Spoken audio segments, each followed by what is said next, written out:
Having said this, I think we're now better to understand our topic. And we're ready to start the speech. See, it's not started yet. When people, often we get different titles for this speech, challenges for modern Muslims in Dawah. I like that, it's a good title. It's a little bit big.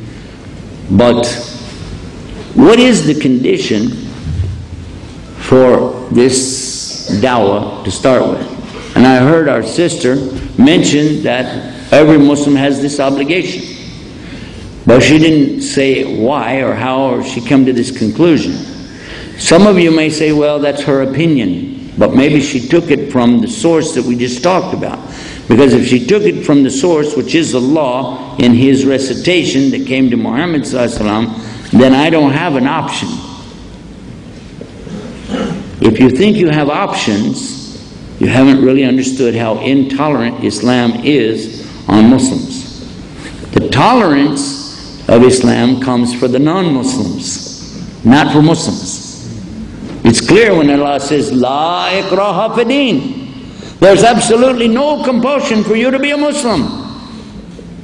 But if you are, there are 5 clear pillars. If you can't adhere to those, sorry. Close does not count in Islam when it comes to this. It doesn't count. You can't say, well, I want to believe some things but not others. I want to do some action but not others. You know, I don't mind fasting. You know what? Because I eat all night long anyway. I work the night shift, so, you know, I'll fast. I don't have a problem with that. Fast every day of the year. I don't care. So, I'm not following Islam even in the fasting, right? But then turn around and say, well, I sure don't want to do any salat. Keep your salat. I'll just do this fasting thing. Or maybe you like to travel. So, hey, I'll do Umrah every year. I do Hajj whenever I can. No problem. It's cool stuff, you know. I like to go over to Saudi Arabia, hang out with all those Arabs and drink kahwa, you know. It's cool stuff.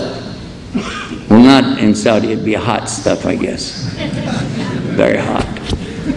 But in any case, when somebody says they want to leave out parts of Islam, then it's not Islam anymore. Just like the words that I told you, you leave out one of them, it's not Islam anymore. Something very nice in this life, maybe, but it's not Islam.